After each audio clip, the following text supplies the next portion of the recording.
Alright, so quite a few of you have asked me to do a guide on potential unlocks, so this video is going to be for you guys out there.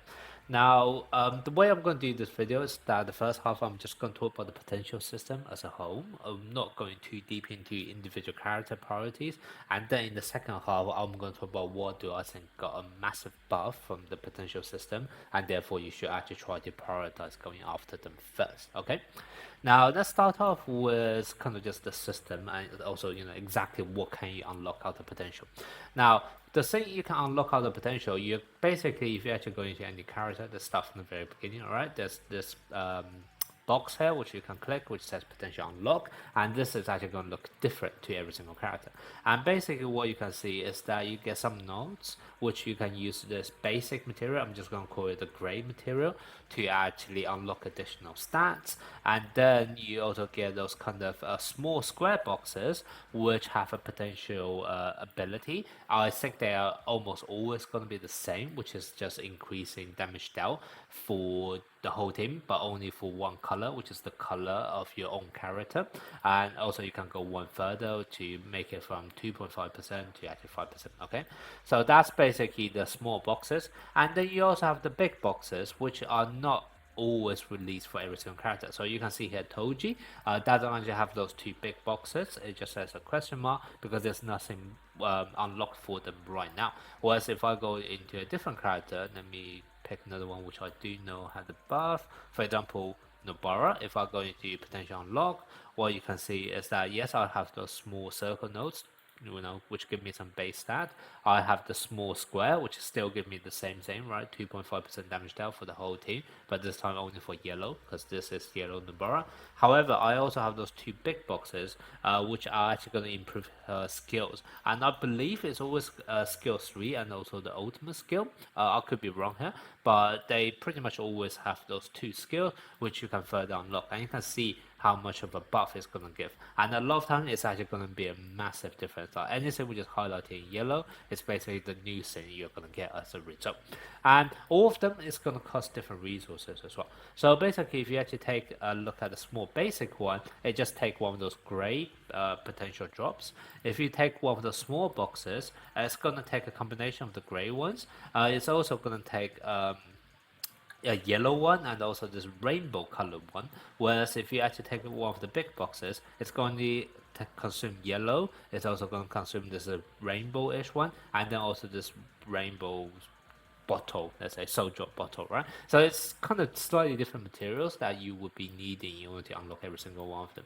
And how would you actually farm them? So basically if you actually click on obtain, what you can see is that you can obviously go into the actual curse sweep or clean up battle itself to actually drop them, or what you can do is you can actually go and convert it. So for example, if I want to get more yellow because I just want to focus on certain character, what I can do is, for example, if I want more of this yellow one, I can actually pick another one of the color.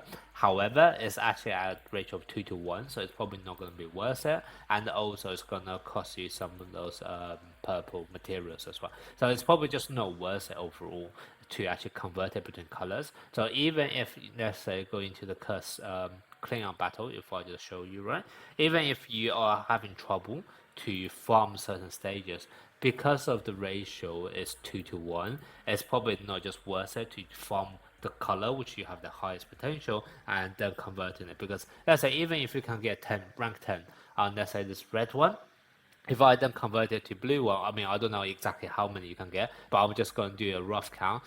If you actually convert it to the blue one, it's probably going to only end up to be the same amount of rewards as you can get from like a reaching rank 5. Whereas if you actually play the battle properly for that color, you should be able to reach at least minimum rank 7. And I do have guides on my channel for every single one of them for the free-to-play strategy to get you guys at least to minimum rank 7. Okay, so in my opinion, just no worth farming the wrong color and then converting it later on. So that's basically gonna be my thoughts on this, and I think that's everything you need to know in terms of the potential system itself. Oh, also one other thing, which is that when you do actually do the potential system, the map is going to look slightly different to between different characters because some characters obviously have their potential unlocked, but it's also going to look slightly different depending on the type of attacks this character is able to do, and also the characteristic of that character. So, for example, if I take a look at Toji, what you will see is that Toji obviously have those two small square which increase their buff, however have nothing else. And also if you actually take a look at this, because Toji only do curse technique attacks, physical technique attack, all of the nodes on the top half is going to be physical technique, and all of the nodes on the bottom half is going to be HP. Now, however, if you actually then go into a different character such as Yellow Nobara, I'm going to take her again, right? If I actually take a look at her, what you're going to see is that everything here is going to be curse technique, because she only have curse technique attack, which is kind of obvious. However, you also have this thing at the bottom, which is that if you actually unlock enough of those HP ones, right, HP based ones, you can actually go left to unlock an extra 5 curse energy, or you can also go right to get an extra plus 10 max curse energy. Okay, so there are definitely some differences. All of the Gojo and Toji and Maki etc., because they don't use curse energy, so that's kind of why you're missing the 2 nodes at the HP half, at the bottom half of the map. And similarly, depending on your character, for example, if I take Nanami, who should do a hybrid attack, then at the top, rather than basically only going for curse technique or physical technique, you're actually now going to see both, right? You have both physical technique and also curse technique. So, and they do use slightly different material as well, if you actually take a look at them. So that's basically just shows that depending on whether your character is physical attacker only or hybrid attacker, whether you use curse energy or not, the map is going to look slightly different on top of the fact of your whatever unlocking potential, okay? The other thing, which I didn't realize till I was just taking a look at now, but I think maybe for SR character, you don't actually get the potential to actually unlock their skills even in future, because you don't see those actually being available, right? Because if I click the likes of Toji, what you can see is that even though we don't have that feature release, at least there's the placeholder of the 2 question marks already. Whereas, I just check for Nanami, it doesn't have that. Let me check for another SR character, Gakko Genji, for example, if I take a look.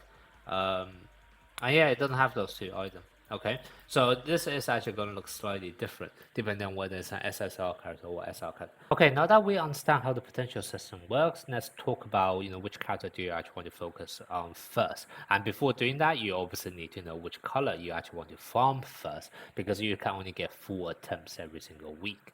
And the way you actually decide this is going to be based on 2 factors. One is going to be how strong you can actually beat the stage. So obviously, as you progress higher ranks, I think rank 10 you're going to get, it doesn't say very explicitly, because the reward, if you actually take a look at them, they look identical, but I do feel like there's probably some underlying RNG, which basically means at rank 10 you're probably more likely to get better rewards than rank 9 slightly, etc., right? So you still want to focus on the color, which you can actually do the greatest in. And the nice thing with this is that the resources you get is actually different to the color advantage for that floor. So for example, for this one, the enemy is weak against yellow, however the jobs you'll be farming is actually red, which basically means that you can actually pick the one which is the strongest, or you are able to get the highest ranking, start farming the potential, because the color or the potential you'll be getting, it will be for a different color, that actually allow you to then build up the next color for you.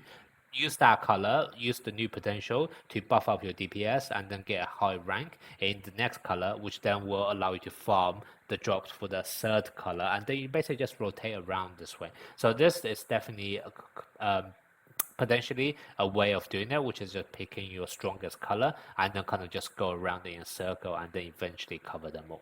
The other way you can do it would be based on your box, and this will just be looking at which one you have the biggest hole in terms of DPS. Because a lot of the support characters, they are going to be identical. You use similar support character for all of the stages. However, DPS is the one where it's going to matter a lot. And with this update, every single color is going to get at least 1 or 2 character with a significant buff to their DPS potential, and therefore depending on which color is the weakest for you, you could also concentrate on farming for that color first. So for example, for me personally, I don't have any strong green DPS, so usually it's going to be the one that I want to focus on first. And it just so happens, blue stages, which is what you need in order to actually farm the green drops, also happens to be the easiest stage. So you kind of this is like a double win for me and probably for a lot of people as well. So if you do happen to be having some kind of sweet spot where you're both able to beat the stage very easy in order to farm that color, and the color that you're farming also happen to be one which you have the biggest hole of DPS in, then you should definitely focus on that first. Either approach is fine, but like I said, if there is a sweet spot, definitely go for that sweet spot of the overlap, okay? Now let's talk about once you have decided on color, what do you actually want to focus on?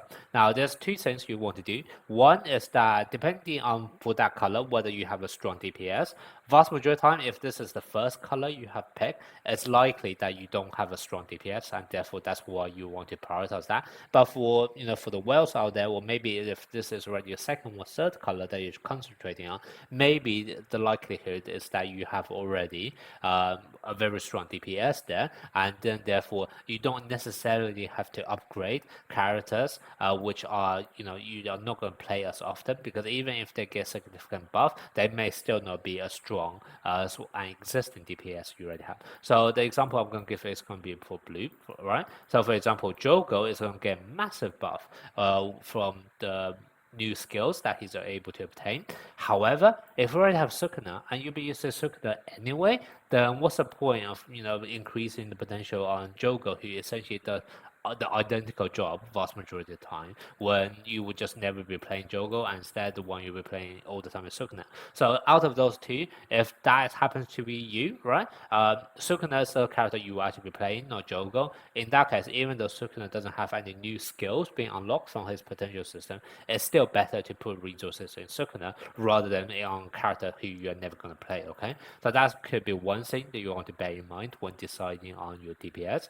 However, let's say if it's the very first color you're trying to farm, and therefore there's actually a big hole in the DPS for that color, and therefore you actually want to get a new DPS who can help you to beat stages, whether in the clean out battle, whether in Luxury Tower, then I'm going to tell you which character obviously got the biggest buff from this potential system. Now let's do it in order, starting off with red. For red, it's hands down gonna be red Nobara, okay? Red Nobara is going to get a massive boost. I'm not going to read out the potential unlock system. You guys can go into the box and read it yourself, okay? Otherwise, this video is going to take too long. So just trust me on this. She's going to get a lot better. Now, for red, even if your main DPS, let's say it's Toji, it's probably still worth putting a lot of resources on red Nobara, because Toji is a physical type attacker, whereas Nobara is curse technique. So Nobara is still going to be very handy for vast majority player. The only time I would probably say for red, you probably don't need to focus on red Nobara, it would be if you already have Yuta, okay? But even in those cases, the buff red Nobara is going to give is so significant, it's probably still prioritizing her over any other red character. So that's going to be my source on red. And by the way, the other red character which also got skill potential unlock is going to be Red Panda and also Red Maki. Both of them you probably won't be playing 99% of the time. So rather than putting resources on those two characters, it's better off either putting on your main DPS such as Yuta or Toji, or maybe even the support characters. There's actually loads of good support characters, right? Nanami, Yaga. Yes, they don't have any potential unlocked. However, just increasing their raw stats is still going to help, right? So I'll probably just say for red, if you already finished doing your DPS, then just concentrate on the support character. Domain Gojo, Yaga, Nanami, there's actually loads of good support character which are red. Hanami as well, right? So just put your resources onto them if you already finished Nobara. So that'd be for red. For blue, kind of already mentioned this earlier, it's going to depend on whether you have a DPS or not. If you don't have a DPS, in the sense that the blue Gojo is the only one you have, you don't have Sukuna. The same with blue Gojo, so obviously he leaves the battle after 7 turns, so you do want alternative second DPS, and Jogo is going to be your best option. Jogo is kind of the de facto best DPS outside of Sukuna, so that's the character you want to focus on. However, let's say if you already have Sukuna, then what do you want to do with blue? Then the one you want to focus on is going to be blue Megumi, because if you take a look at blue Megumi, his skill 2 is actually able to apply curse technique damage taken increase as well. So what that basically essentially means is that he is going to be a bit of almost like a substitute for blue Ghetto or like Gakuganji, etc. for the blue stages. Also, instead of blue toge, etc. So you can definitely use him because he will still be useful for the blue stages as a support character, and he also will help you to break the enemy a lot faster as well. So blue Megami is definitely a solid choice. And if you don't need the DPS and therefore never gonna play Jogo, because right now Sukuna, then blue Megami is actually gonna be the one I recommend you guys to level up first. Okay. Now let's move on to what's the next card? Green. Green, the one that got the biggest buff would be Red Yuji and also, sorry, not Red Yuji, what I'm talking about. Green Yuji and also Green Nanami. Either of them is fine. But the thing with Green Nanami is that if you actually take a look at his potential unlock, is that one of the things that he's going to get is that he's going to apply a 30% physical technique damage taken increase for green characters. And who's a green physical attacker? It's actually going to be your Green Yuji. So even though both of them got a significant buff, I'll probably say focus on Green Yuji first because Green Yuji, obviously you can already do a lot with him. And then for Green Anime, it's more of like a better additional add-on to what Green Yuji is already able to do, or unless the stage is seriously, for example, weaken, have resistance against physical type attack, and therefore you actually need a curse technique attacker, then you can potentially actually choose Nanami because he does do a hybrid attack. Okay, so depending on the situation, but vast majority of the time, I would say go for Green Yuji first, and that's the one I will also be doing personally because that's my weakest color. And then afterwards, you can work on Nanami in order to give additional support for your Yuji. So that would be what I do here. And now the last color will be yellow, and the yellow character that got buffed this time around is going to be Nobara and also Mekamaru. Both of them got a pretty decent buff, to be honest, as well, so you can pick either of them as your DPS. Personally, I'll probably lean towards Nobara slightly more, especially because she was in standard banner since the day the game was launched, so it's likely she's going to be a higher dupe than Mekamaru, and therefore you can actually get a lot more out of her as a DPS.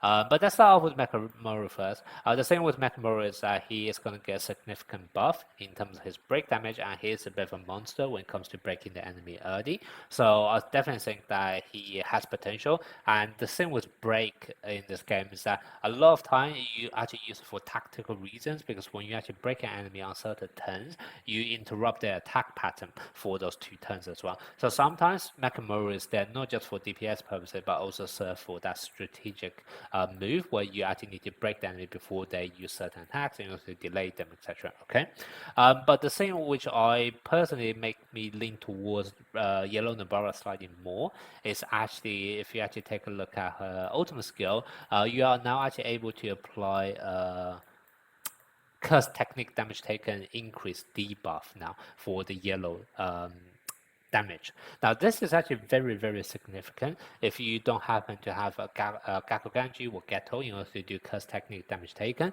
because if you guys know how the damage formula works, right, this is a completely different multiplier to damage dealt or for your curse technique buff, etc. And then if you think about, yes, this is only 40%, it doesn't seem like much, but if you actually then think about other multiplier you may have, such as damage dealt, which Domain Gojo is able to apply a whooping 300%. This 40 times by that 300%, that's not so small anymore. So the fact that this is just in a different multiplier zone already makes it very worthwhile for you to actually level up Yellow Nobara, especially if you don't have Gakuganji or Geto, etc. The other nice thing is also the fact that you can actually ignore Self's Darkness, which is actually quite useful on some of the higher floors, because for some reason on quite a few of the yellow floors, like floor 50, the enemy just apply darkness to you once every other turn, and that does make Nobara very painful to use, because on the darkness your range attack is guaranteed to miss, and all of her attacks are range attacks. So that just makes it very, very useful to be actually able to ignore darkness.